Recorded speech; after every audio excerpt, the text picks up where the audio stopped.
a little bit of lag. Who is that?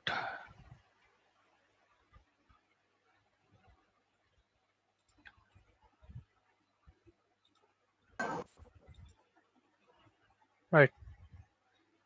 So today we'll start antihypertensives. Now, before we get into what are antihypertensives, you need to understand what is hypertension. So yesterday I asked you to read about the different stages of hypertension. What is prehypertension? What is hypertension? Stage one and stage two. Now, in case you did not, we'll just go over it once. Now, your normal blood pressure will come somewhere in between 120 to 80. It will fall at 120 by 80. So your systolic blood pressure is 120 and your diastolic pressure is 80 mm of Hg. Okay, this is the normal blood pressure of a person roughly. Okay, thoda plus or minus 4 5 is fine. Even up to 10 nowadays, 130 by 80 is being considered as normal considering the current lifestyle that people lead. Prehypertension is a stage before hypertension wherein you do not need to use drugs, just by lifestyle modifications, just by eating a little healthier, just by performing a little bit of exercise every day, having some sort of activity every day for a decent amount of time, 20 to 30 minutes every day. Maybe it is a walk, maybe it is some physical activity that will help you reduce the blood pressure. Generally, this is seen in patients who are overweight, and once they control their weight, or it might even be stress. If they are controlling the stress, it will come down to normal, right? So this is classified from 120 to 139 and 80 to 89. Okay. Then there is stage one hypertension. Stage one hypertension may that patient is essentially having a blood pressure of 140 to 159. Diastolic is between 90 to 99. Now, to a certain extent, you can get away with simple antihypertensives in patients who have stage one. And stage one, people who have stage one hypertension, they also can significantly benefit by having a slightly more active life and eating a better diet, essentially. Okay? The same rules that apply to pre-hypertensive people apply to stage one as well. उन लोगों के अंदर, if they are making a few lifestyle changes, there will be a significant improvement in their blood pressure, and they do not need any major antihypertensive drugs. Only the introductory ones, small dosages will be more than enough. They will benefit even more by if they make lifestyle changes, right? Then we have stage 2 hypertension. Stage 2 hypertension may that patient has a blood pressure of more than 160. Okay, 160 by 100. This is stage 2. And this is a continual process, meaning even on a normal day without taking any antihypertensive drugs, that patient will have a blood pressure of 160 by 100. Now, patients who have stage 2 hypertension generally have some major problem associated with it, in the sense that the patient might be suffering from hyperlipidemia, atherosclerosis, congestive coronary artery disease, or one form or the other of clotting, or one form or the other of blockage of your blood vessels, because of which blood pressure is significantly increasing. It is also possible that patients who have or people who work in a very stressful environment for a long period of time, they develop stage 2 hypertension. Or if they are inactive for a very long period of time, if they have a job where they are let's suppose not moving a lot, desk job type, so in those scenarios as well, there is a good chance that the patient might develop stage 1 and followed by stage 2 hypertension. Now, the problem with hypertension is that as such, increased blood pressure will lead to damage to your blood vessels. There is only so much that your blood vessels can bear. Okay, your blood vessels are essentially like flexible pipes. Okay, those flexible pipes will be able to mitigate the pressure that is flowing, pressure of blood that is flowing inside it to a certain extent, meaning they are able to adjust the pressure of your blood pressure to a certain extent. After a period of time, when that pressure becomes abnormally high, what happens is, let us suppose the patient's blood pressure is becoming abnormally high, it will start causing damage to the endothelial layer. it will start causing damage to the blood vessel itself. All right, so there will be blood vessel damage, and this is happening throughout your body. So blood vessel damage, brain damage, kidney damage, all of this will occur, and it will present in forms of stroke. Okay, the patient will have a hemorrhagic stroke, or they might have a ischemic stroke, especially ischemic stroke. Hemorrhagic stroke is more common in typical in um, accidents, or it is more typical in trauma rather than hypertension. Hypertension से ज़्यादातर आपको ischemic stroke होता. Stroke hypertension से होने का it is better to say that if a patient has clot formation which is leading to grade 2 hypertension or stage 2 hypertension, that is a prerequisite factor, or it is a good it is a very strong risk factor for the patient to develop ischemic stroke, sorry. The patient can develop coronary artery disease, they can develop renal failure, they might have various disorders because of hypertension. Okay, so hypertension itself is a introductory problem to other big disorders. If you are able to control the hypertension at an early stage, you'll be able to avoid a lot of problems down the line. Okay, now coming to the drugs that are used in hypertension, there are five major classes, at least for you in your syllabus, that are included in hypertensives. So classification mein, I'll give you the broad category first, then we'll go into deeper categories. First we have diuretics, then there is drugs acting on RAS, sympatholytics, calcium channel blockers, and vasodilators. So out of these, we've already discussed three of them. Diuretics may specifically the ones that are used in patients who have hypertension. So I've discussed about diuretics in general. In the sense, we discussed about it in congestive cardiac failure. There also वहाँ पर specifically loop diuretics use कर सकते हैं. But you can use diuretics in other scenarios as well. Like if a patient has ascites, or if a patient has generalized edema in their body, if you want to get rid of fluid out of the body, diuretics will help in this scenario, because if you are able to decrease blood volume by decreasing the total amount of fluid in your body, you're invariably decreasing the blood volume as well. Or to put it in another way, if you cause increased urination, blood volume will go down. And as a result, what will happen is the pressure of blood will also go down. If 5 liters of blood is able to put X amount of pressure, if I decrease the amount of blood by a small percentage, let us suppose 5% भी कम कर दिया मैं blood को, specifically the plasma, not the constituents of blood. I will not decrease RBCs and all. I will only decrease the plasma. As a result, it will have a significant effect on the patient's blood pressure. It will decrease quite significantly. That is why diuretics are used. Diuretics में आप thiazide diuretics use कर सकते हैं. ठीक है, हाइड्रोक्लोरथायराइड, इंडापामाइड दोनों भी अच्छा काम करते हैं. You can use loop diuretics, very famous in this as well. Furosemide, bumetanide, torsemide, तीनों भी use कर सकते हैं. You can use potassium sparing diuretics as well.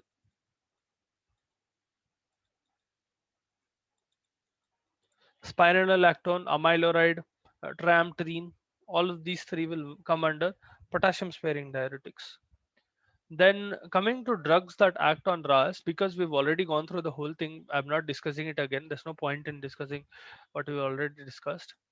So RAS agents, so as I told you before as well, cardiology में ज़्यादातर drugs will be repeating. A lot of drugs that you read once will be repeated again and again. Same rinse and repeat करते जाते हैं अलग-अलग forms में in different cardiological disorders. You saw the same in neurology as well to a certain extent. If you remember, benzodiazepines came in a lot of classes. So आप multiple uses कर सकते हैं. The same way, these drugs have multiple uses in multiple cardiovascular disorders. Then coming to the drugs that act on RAS, we have obviously the ACE inhibitors first, angiotensin converting enzyme inhibitors. In case of antihypertensive activity, captopril and enalapril have very good activity. Captopril, enalapril, as well as ramipril. Okay? Capto, enala, and ramipril. ठीक है, तीनों बहुत अच्छा काम करते हैं as antihypertensives. You can give ARBs as well, angiotensin receptor blockers, so they will block the response from angiotensin 2. um, these include your losartan and valsartan, दोनों भी अच्छे हैं इसमें for hypertension. Now, depending on the condition, you will change a few drugs, but their mechanism of action all will be the same. It's just that they're slightly more suited for that function. Let me put it that way. Okay. Mm, Then there is the last one, not used as much. There is renin inhibitor,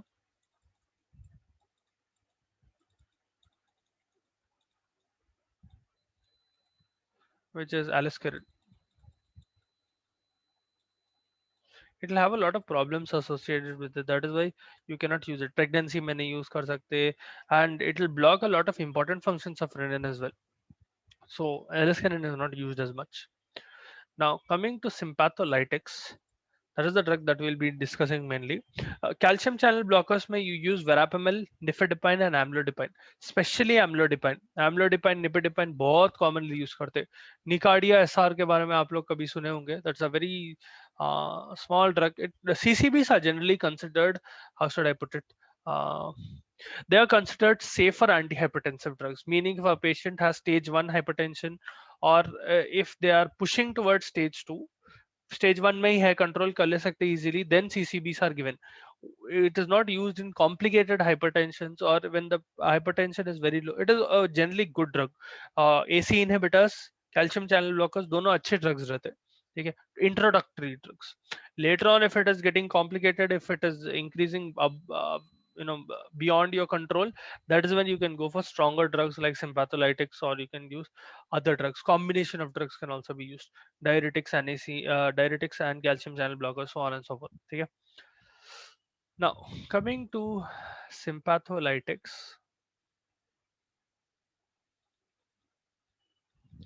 Sympatholytics में there are three main categories. Okay, technically there are two main categories. The second category will have three main categories. There is centrally acting,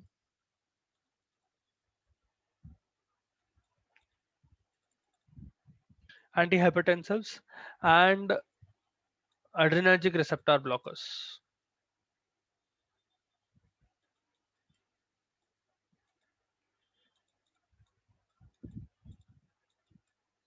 One second. Now, in adrenergic receptor blockers, we've already studied about beta blockers. If you remember, we went over beta blockers recently. Specifically, in case of hypertension, you will use propranolol and atenolol. Upon antiarrhythmics, I think yesterday he पढ़े थे. Yesterday we discussed about beta blockers. So in this, you will have alpha blockers.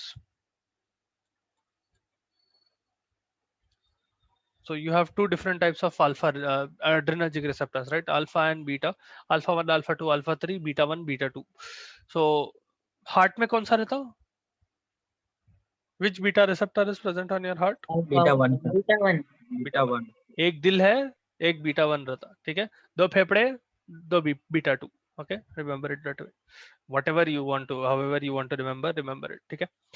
Now generally speaking, alpha 1 में alpha receptors जो है, alpha 1 and alpha 2 are more significant. Alpha 3, at least with the respect of hypertension, is not as significant.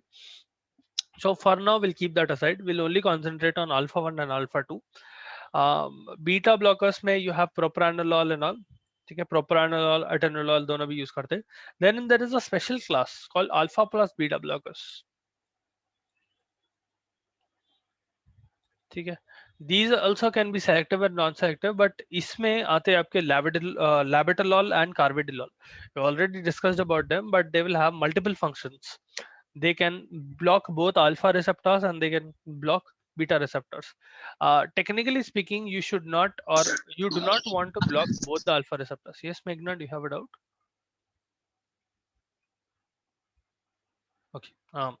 Now, technically speaking, as I was telling you, you don't want to block both the alpha receptors. I'll tell you why. Because one will enhance blood pressure, one will suppress blood pressure. You only want to block the suppressing kind. Anyway, when we get into the details, I'll tell you. Alpha plus beta में labetalol and carvedilol आता. Coming to the first kind, that is centrally acting drugs, centrally acting sympatholytics. We'll talk about clonidine first. इसमें दो drugs आते हैं, clonidine and methyl dopa. Both of these are high-end antihypertensives. Normally, they are not used if a patient can be controlled at lower antihypertensives, calcium channel blockers, AC inhibitors, diuretics. If you are able to control, then it is better to avoid this. If that patient is not coming under control, that is when you, or if the patient's hypertension is quite high, that is when you use something like clonidine. Now, clonidine, what it does is it is a selective alpha 2 agonist.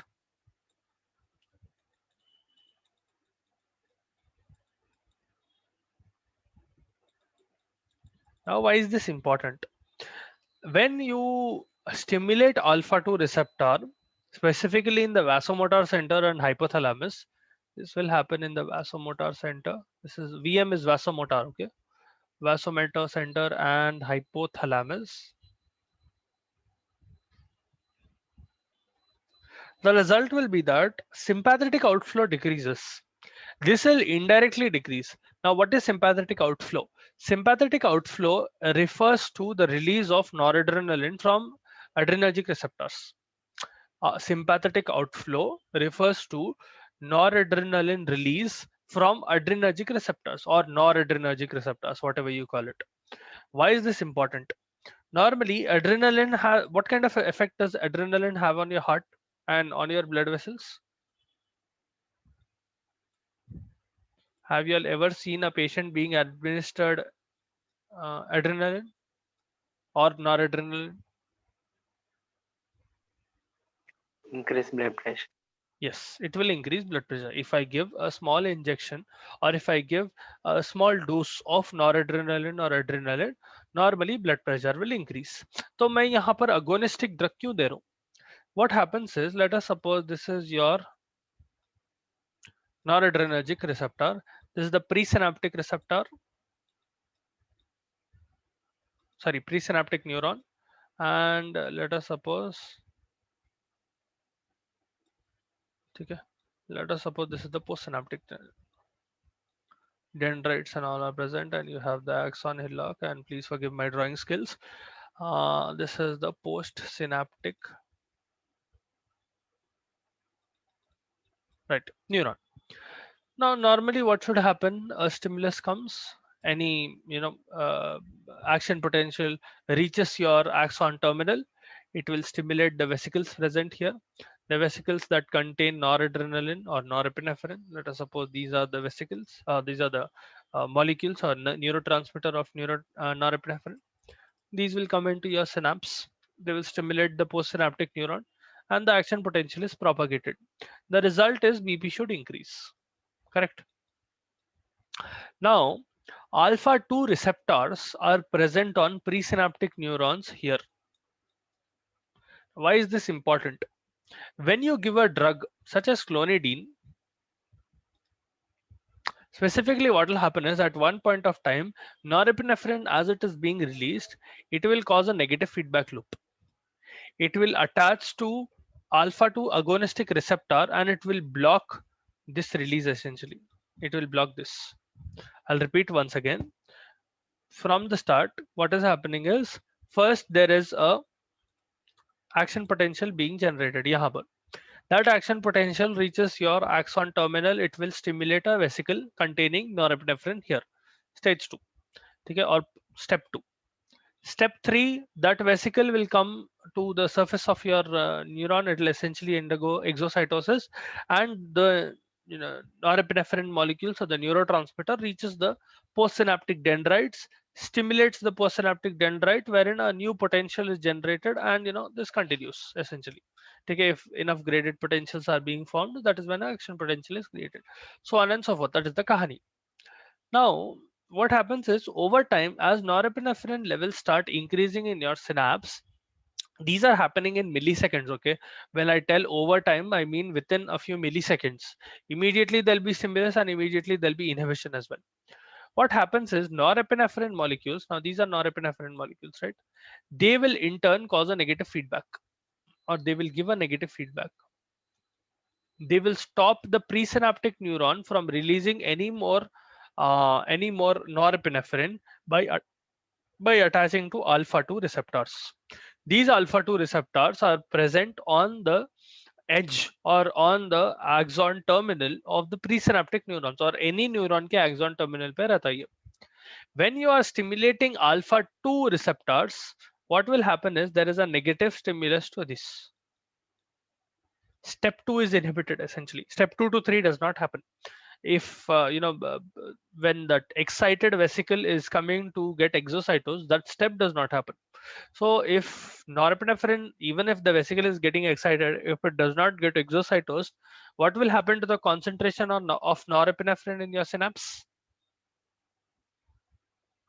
अगर vesicle excite हो रहा but there is no exocytosis of that vesicle, what will happen to the concentration of norepinephrine in your synapse? Increase हो जाता I wasn't able to hear you. Can you repeat again? Increase हो जाता Increase होता, कैसा increase होता? feedback. Yeah, Akansha, was that Akansha? Wasn't able to hear you clearly. Can you guys speak a little louder? Like, second, check my volume once. यार नहीं, connection थोड़ा weak है, आप लोगों को थोड़ा जोर से बात करना पड़ता. What will happen when this vesicle is being excited but it cannot undergo exocytosis? Meaning whenever I am stimulating the alpha 2 receptor, it is not able to go out. What will happen to the concentration of norepinephrine in my synapse? I cannot find more colors. Acha, haan. Let's suppose this is minus. This step 3 does not happen essentially. What will happen to the concentration of norepinephrine in the synapse?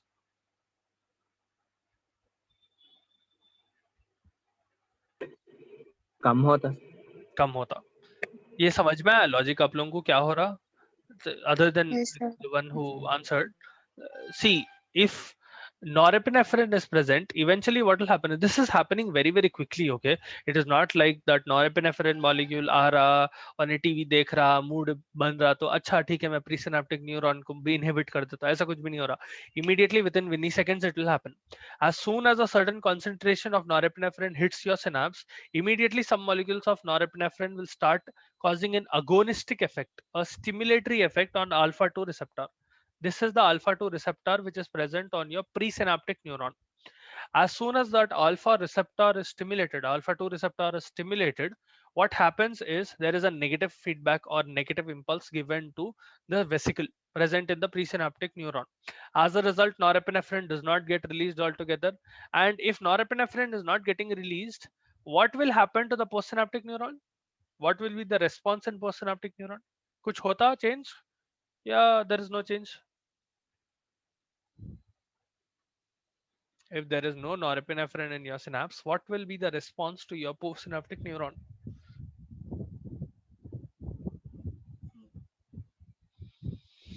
No change.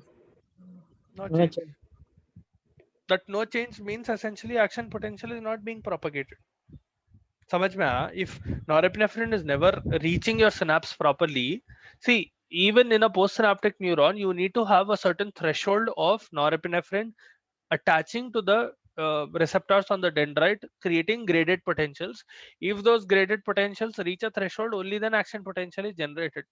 Now, if you're blocking presynaptic release of norepinephrine by stimulating alpha 2 receptors, there is not enough amount of norepinephrine or there is no amount of norepinephrine in your synapse, meaning postsynaptic neuron does not get any more stimulus. अब यहाँ पर आप clonidine से क्या कर रहे हैं? Here comes your drug.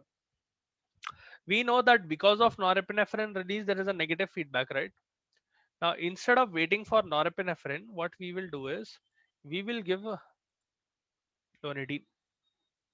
Clonidine is a molecule which will act as an alpha 2 agonist. It will act similar to a molecule of norepinephrine, and it will stimulate alpha 2 receptor. Indirectly, what it is doing the same thing, right? It is blocking the outflow of, or it is blocking the release of norepinephrine from the presynaptic neuron, meaning the stimulus from norepinephrine to postsynaptic neurons is diminished. अगर presynaptic neuron का stimulus चले गया, BP को क्या होता? BP कम हो जाता ना? Low. नहीं, समझ में आ रहा?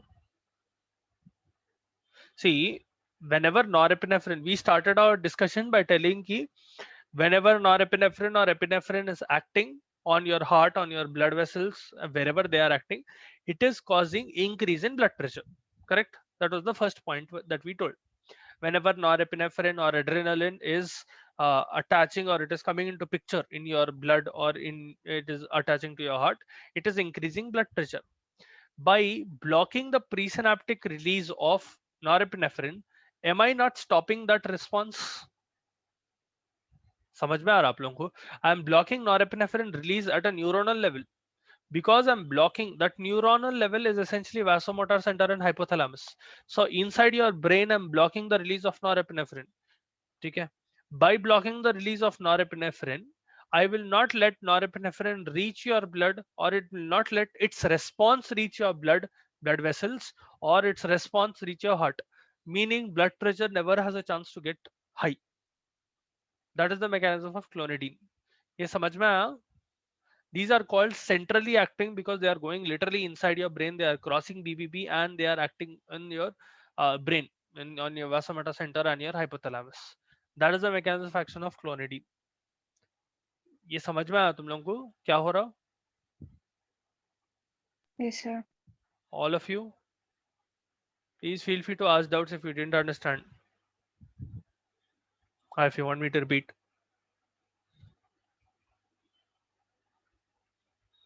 Okay. Now, the result of blockage of norepinephrine is we saw that BP will decrease.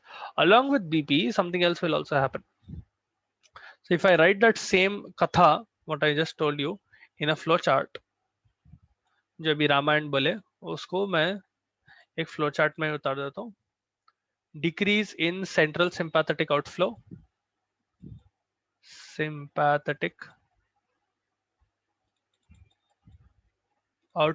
meaning norepinephrine release is blocked, ठीक है, or it is decreased, blocks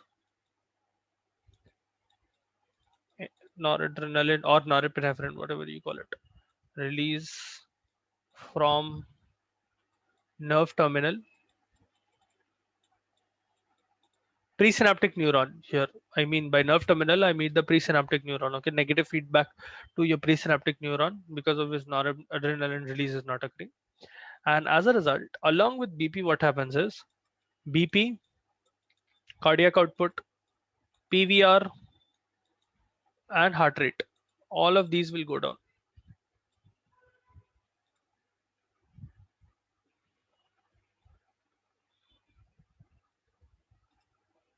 All right. So another advantage of this is, and bradycardia as well, we'll call bradycardia. What will happen if PVR goes down? अगर PVR कम हो गया, peripheral vascular resistance, how will it affect the health of your heart?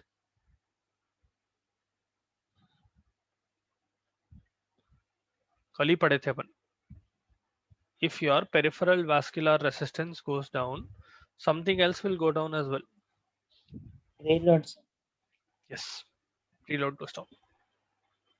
Preload, afterload, Preload. पक्का. What about the others? Preload या afterload? क्या कम होता? Afterload, sir. Afterload कम होता. Anyone else? So there is one word for preload, one word for afterload. अच्छा, can anyone define what is preload and afterload just in case people are getting confused? बुढ़े हो गए तुम लोग, 2 दिन पहले जो पढ़े वो उसमें कंफ्यूजन हो रहा. जवानी में बुढ़ापा क्या करेंगे? Sir,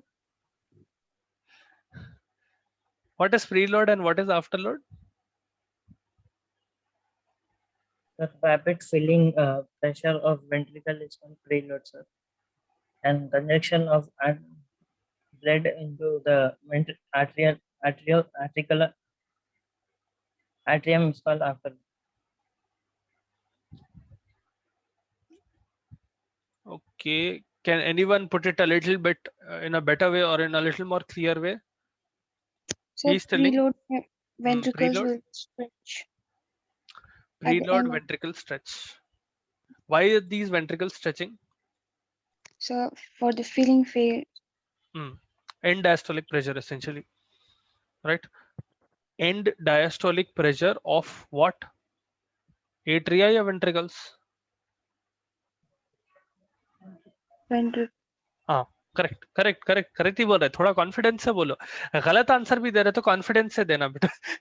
at least you will be certain that I have given the wrong answer. आपने आप कोई डाउट करे तो मुश्किल होती बाद में। Even if you are giving the wrong answer, be a little confident in your answers. If you are wrong, there is no problem in it. If you keep doubting yourself at each stage, you will never get ahead। बहुत मुश्किल होती। At least if you are wrong, you will be completely wrong। Okay, I can remove that part from my brain, I can put the correct information। अगर आप उसमें भी doubt है बोले तो आपका करेक्ट इन्फॉर्मेशन भी फीड कर रहे तो वो भी डाउट रहता। ठीक है। So preload is the end diastolic pressure that will stretch your right and left ventricles to its greatest dimensions under variable physiological load, meaning depending on the different physiological loads that you are putting on the body, that pressure will change। ठीक है। Afterload is the, what is afterload? So pressure जो work against to open the semilunar valve. So blood pump होने के लिए out. हाँ, correct। So Balaji is also telling the correct answer। Afterload, the heart must work against to eject the blood during systole। Yes। So whenever ventricular systole occurs, aorta के अंदर, I hope you remember what is aorta। Everyone has an aorta, very important। ठीक है। And pulmonary artery, ये दोनों के again अंदर blood push करने के लिए from your left and right ventricles respectively, you need, or those ventricles need to overcome a particular pressure। That pressure is coming because of blood pressure in your peripheral vesicles।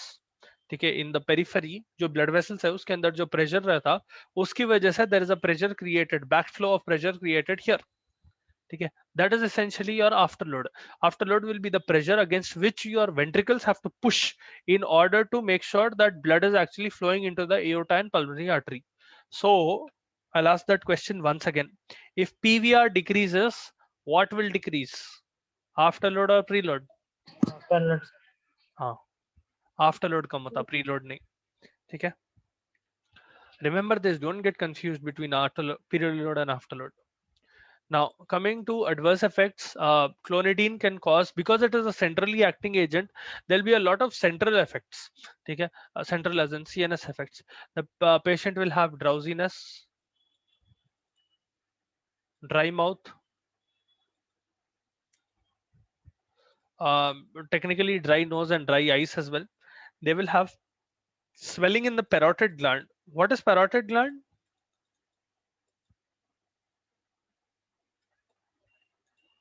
Ever heard of parotid gland? And it also causes pain here। Very peculiar side effect of fluoridine, parotid gland swelling and pain। What is parotid gland? It will cause fluid retention because PVR is decreasing, your blood will stay in your blood vessels for a longer period of time। There is a higher chance that blood can diffuse out into the cells, hence fluid retention will occur। Slight edema दिखता इसमें। It can cause constipation। Any drug that will decrease PVR, it will cause fluid retention to a certain extent। ठीक है। If blood is staying in a blood vessel for a longer period of time, plasma has a greater chance of moving out into tissue space। ठीक है। Because it is static for a longer period of time, relatively static। So what happens is there is a higher chance that fluid can move out, or specifically plasma can move out। तो transudate fluid ज़्यादा बढ़ जाता, because of which edema can occur। हाँ जी, what is parotid gland? So find out and tell me if you don't know। Fluid Mm, retention, it can cause, yeah, you're telling something. What is parotid gland? So it is responsible for the moisture of our It is responsible for moisture। so the salivary gland. Kancha, I wasn't able to understand you at all। कुछ की आवाज आई but clearly समझ में नहीं आया क्या बोले। अच्छा, find out and tell me clearly what is the answer for parotid gland। ठीक है। Sir, paraphrase glands. Yes, Paraphrase. your voice is choppy, ma।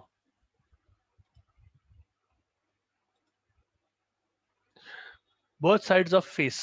अच्छा sir, okay, so both sides of face are called parotid gland. मेरे गालों को मैं parotid gland बोल लूं. See, that is what you're telling, right? Both sides of face.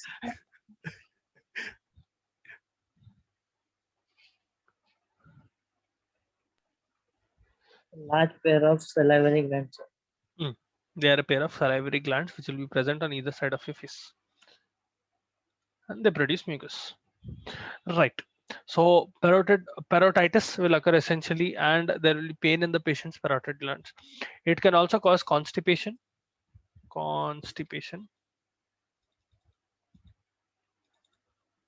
Okay. Another very important side effect that will occur with this, other than impotence, it can cause impotence as well. Decreases sterility to decreases fertility in a patient specifically. Other than that, one very important side effect that occurs with this is if you suddenly withdraw the drug, because it is a centrally acting agent. If you withdraw the drug suddenly without tapering the drug, it will cause rebound hypertension. The patient's blood pressure will shoot up. It will cause somnolence. It will cause sleep in a patient. Even without withdrawing it, it will cause somnolence.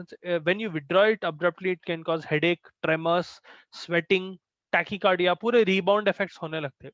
So when you are using clonidine in a patient, make sure that you are slowly removing the drug, and you do not abruptly stop the drug altogether. So let's suppose today you are thinking of stopping the patient's dosage of. तो आप क्या करते हैं, suppose you are giving BD, you will give OD. Then OD दे रहे तो half dose करके BD देते हैं next 2-3 days के बाद. Then वो half dose को भी OD कर देते. Then that is how you slowly taper. There are various ways through which you can taper. That is one way which I told you. So for example, initially you were giving 20 mg, let's suppose. ठीक है, example. आप क्या करते हैं, 20 mg नहीं देते. 20 mg अगर clonidine दिए तो मर जाता patient. Generally normal dose of clonidine is somewhere about 0.1 mg. ठीक है, oral BD. Now if you are giving it BD, what you will do is you will make it OD. Then 0.05 mg को देने की कोशिश करते हैं. आप IV भी दे सकते हो उसको. ठीक है, तो 0.01 mg IV BD करते हैं, फिर इसको OD करते हैं. Then that is how you stop the drug. ठीक है, you don't abruptly stop the drug as such. Don't go over 2.4 mg when giving clonidine. You can use it for mild to moderate hypertension. You can use it for opioid withdrawal. You can use it for, we discussed about clonidine once and we were discussing about morphine, if you remember. You can use it for diabetic neuropathy. It will improve, so what you call, salt and water absorption in your gut by stimulating the receptors, alpha 2 receptors in your intestine. So diabetic neuropathy, diabetic nephropathy, दोनों में helpful रहता है. So those are some of the uses of clonidine. Now in the next class, we'll continue with the other sympatholytic drugs. Okay.